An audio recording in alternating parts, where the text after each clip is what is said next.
Jamais. Jamais. Caralho, mano, esse bicho tá embaçado. Caralho, e aí, mano, como é que eu tô limpo?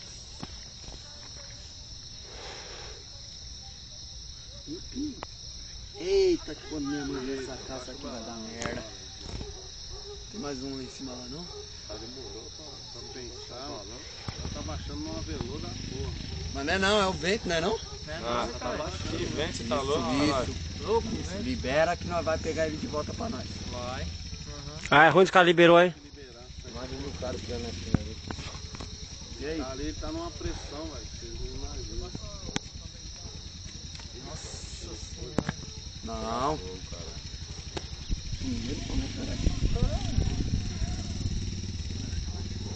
Estourar? Estoura lá que eu quero ver a grossura das cintas do bagulho. Estoura, velho. Ah, mas é difícil, Fred. Isso, puxa mais, mano. Pode pegar o biscoito pra você. Merece levar o biscoito embora. Pode levar o biscoito embora. Mas você liberando o balão, meu filho, inteiro. Mano, se os caras quebrar o pau lá vai ser foda, hein, velho. Vai tomar